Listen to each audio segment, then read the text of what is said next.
저는 시대극을 볼 때면 항상 괴리감을 느껴요. 현실적이지가 않은 거죠.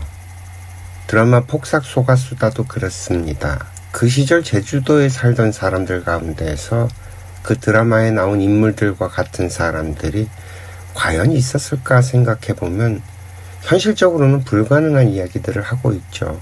제가 볼 때는 오히려 그 부산길 역할이 가장 그 시절 어디에서나 있을 법한 인물입니다. 어디 여자가 하는 그런 말들을 저는 최소한 고등학교 졸업할 때까지 주변에서 흔하게 듣고 컸으니까요. 오늘 하고 싶은 얘기는 그런 게 아니고 이 부산길이란 역할의 몰락을 재밌어 하는 사람들을 보면서 좀 부하가 치밀어서 마이크를 켰습니다.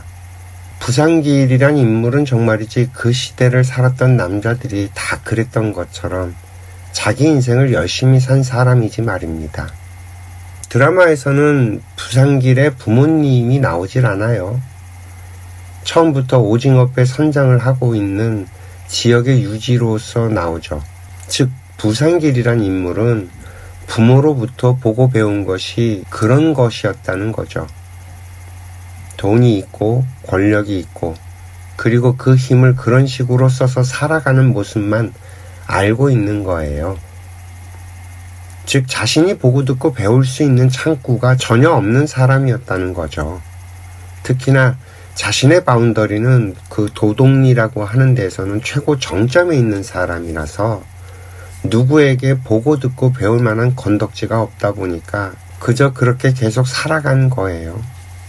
저는 그래도 자기가 가졌던 재산을 까먹지 않고 지켜내면서 나름 열심히 살았다고 생각을 했습니다. 그게 신기했죠. 사실 그 시절에 가산이 좀 있던 집들은 대부분 다 말아먹은 케이스들이 훨씬 더 많거든요. 당장 저희 할아버지도 딱 그런 케이스였어요. 일평생 버는 돈은 없고 집안에서 돈 버는 사람도 한 명 없고 그저 물려받은 가산으로 쓰기만 하면서 살다 보니까 집안은 점점점 기울어 가고 말이죠. 손찌검을 하는 건 다반사였고 폭언도 일상이었고 말이죠. 그런데 그 시절에 그렇게 힘을 가졌던 사람들 가운데서 안 그랬던 사람들이 있었나요? 그러다가 다른 집들은 점점 세상이 좋아지면서 점점 살아가는 형편이 좋아져 가는데 우리 집은 점점 기울어 가니 과거처럼 내 말빨이 먹히지도 않고 권위도 없어지고 점점점 쪼그라듭니다. 딱 부산길의 모습인 거죠.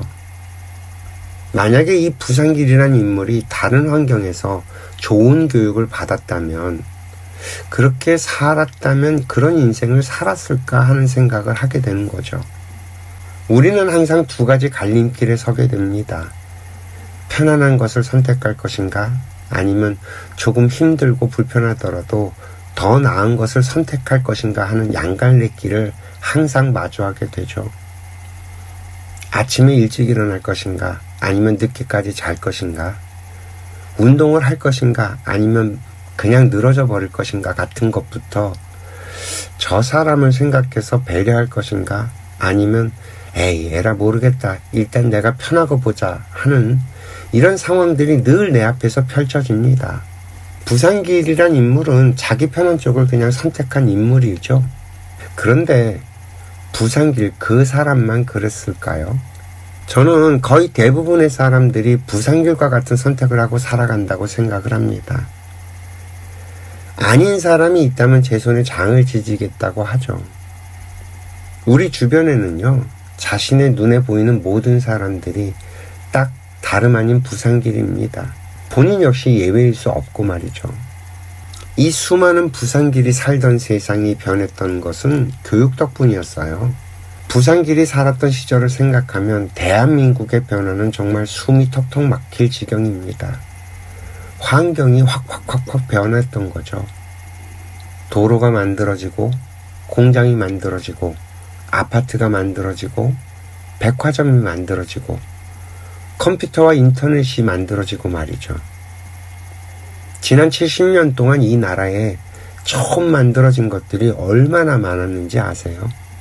특히나 1950년대부터 2000년도에 이르기까지 이 50년 세월 동안 이 나라에서 벌어졌던 일들은 정말이지 천지개벽입니다. 한 해 한 해 우리들은 상상하지도 못하는 일들을 그저 경험하면서 살아남기에 바빴습니다. 우리들의 생각은 그 50년을 거치면서 만들어졌던 것들이에요. 한 마을에 태어나서 일평생 그 마을에서 살다가 죽는 일이 당연했던 세상에서 필요에 따라 고향을 떠나서 새로운 세상을 살아갈 수 있는 기회가 생겼고요. 농사를 짓고 고기를 잡던 삶에서 회사가 생기고 공장도 갈 수 있고 회사도 갈 수 있는 환경이 만들어지면서 저절로 다른 인생이 있다는 걸 알게 되었지 말입니다. 장사를 하면서도 가게를 늘리고 규모가 커지면서 사업이라는 것으로 발전해가는 것도 경험을 통해서 알게 된 거죠. 우리들은요, 몸으로 겪으면서 이 세상이 변해가는 모습을 봤고 또 그것이 가져온 변화에 맞춰서 살아남기 위한 노력을 하면서 이 생각의 변화가 저절로 생긴 겁니다. 우리가 경험한 모든 것들이 우리들에겐 교육이었던 셈이죠. 다만 부산길은 그저 세월에 떠밀려서 살아남은 사람의 전형적인 모습일 뿐입니다. 그 양반도 젊은 시절에는요, 딴에는 첨단을 걸었던 사람이었어요. 남들보다 잘 살았으니까, 그래서 남들이 가지지 못했던 것들을 가진 사람이었으니까 당연히 첨단을 걸었었죠. 그러나 순간순간 선택의 순간에서 미래를 향해 앞으로 나아가는 선택을 하지 못했던 거예요. 안주를 했던 겁니다. 그 안주하는 삶의 결과가 결국엔 그렇게 된 거죠. 오히려 환경에 떠밀려서 안주하지 못하고 열심히 세상의 변화를 쫓은 사람들은 성장을 했고요. 세상의 변화를 따르지 않고 고집을 부린 사람들은 다 망해버렸죠. 고집멸도입니다. 고집을 부리면 망한다는 자명한 진리인 셈이죠. 세상의 변화를 따라 흘러가는 것이 비겁한 게 아니라는 말입니다. 오히려 고집을 부리고 과거에 연연하는 것이 망하는 지름길이었다는 거죠. 그런데 저는 이 고집스러움에 대해서 참 생각이 많아집니다. 저 역시 고집스러운 사람이라서 그렇겠죠. 저희 부모님들은 참 고집스러운 분들이세요. 이 고집스러운 양반들이 대부분 센 양반들입니다. 힘이 없는 사람은 고집을 부리지 않죠. 부산길도 그랬습니다. 힘이 있으니까 고집을 부렸지 힘이 없었으면 그런 고집을 부릴 사람이 아니었겠죠. 누군가 부산길에게 더 좋은 것을 알려주고 길을 이끌어 줬더라면 어땠을까 하는 상상을 해보게 됩니다. 가령 제가 지인들에게 가끔 하는 얘기인데 이런 거예요. 제가 유학 생활을 했어요. 한 10년 넘는 세월을 북경에서 보냈는데 북경에 가 있는 동안 매일 저녁 집에 전화를 했었죠. 그 10년 넘는 세월 동안 하루도 빼놓지 않고 매일 안부 전화를 드렸습니다. 뭐 그래봐야 기껏해야 하루에 3분 정도에서 아무리 길어야 10분이에요. 그렇게 전화를 드리면 부모님께서는 밤에 편안하게 잠자리에 드십니다. 자식 걱정을 내려놓고는 말이죠. 그리고 전화를 끊을 때가 되면 항상 아버지께 사랑한다는 말을 했습니다. 이 작은 일이 10년이 쌓이고 아버지 어머니께 생긴 변화는 정말 컸죠. 일평생 누군가에게 사랑한다는 말을 배워본 적이 없었던 두 노인네는 사랑한다는 말을 할 줄 알게 된 거예요. 이 사랑을 표현할 줄 아는 것과 표현하지 못하고 속에 담아두는 건 정말 하늘과 땅 차이입니다. 좋은 말은 뱉어낼수록 풍성해지죠. 그리고 안 좋은 말은 하지 않으면 않을수록 내 주변이 깨끗하고 맑아지고요. 이 나이든 어른 남자들의 경우에는 좋아하고 관심 있다는 표현이 참 서툽니다. 꼭 하는 짓이라는 게 마치 우리가 그 국민학교 다닐 때 여자아이들 고무줄 끊는 짓거리와 비슷하죠. 그 삼촌들이 집에 놀러 오면 조카한테 장난을 치다가 꼭 아이를 울리는 짓과 같고 말이죠. 지나고 보면 그게 나를 사랑한다는 표현이었는데 그 사랑을 표현하는 방법을 배워보지 못했던 거예요. 우리가 부모를 부모로만 생각하고 바라보면 답이 나오질 않습니다. 그러나 나이를 먹고 내가 성인이 됐을 때 부모님을 나와 똑같은 한 인간으로 바라볼 줄 알게 되면요. 참 그 부모님들의 삶이라는 게 정말 고단했다는 것이 보입니다. 나보다 어린 나이에 결혼을 해서 나를 낳고 기르면서 얼마나 두려웠을지, 얼마나 그 짐이 무거웠을지 생각해보면 참 눈물이 납니다. 그 양반들이 살았던 시절은 지금 우리가 사는 이 환경보다 훨씬 열악했거든요. 그런 조건과 환경 속에서도 나를 낳고 기르기 위해서 그분들이 했었던 그 수많은 고민과 선택들, 그 덕분에 내가 이렇게 존재할 수 있고 이 나라가 이렇게 좋은 환경으로 성장할 수 있었던 거니까요. 그렇다면 우리들은 우리가 성인이 된 뒤로는 그분들에게 부족한 것들을 우리들이 채워드렸어야 하지 않을까요? 가령 수없이 많이 사용되고 있는 외래어들, 그 영어로 된 말들을 하나하나씩 일러드리고 설명해드리고 하면서 말이죠. 그렇게 해서 요즘 세상에 발맞춰 걸어가실 수 있도록 자식들이 보조를 해줬다면 지금과 같은 세대 갈등은 만들어지지 않았을 거예요. 광화문의 태극기 부대 할아버지 할머니들이 거리에 나오는 일도 만들어지지 않았을 거고 말이죠. 정말이지 등골이 휘도록 고생해서 가르쳐 놨다면 너희들이 배운 그것을 부모님께 돌려드렸어야지 하는 거죠. 이것과 비슷한 예가 또 있어요. 가령 베이비 부모 세대의 형님이셨는데 늦게 결혼을 했었어요.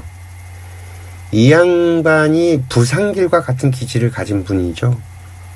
당신의 부모님으로부터 보고 듣고 배운 게 별로 없어요.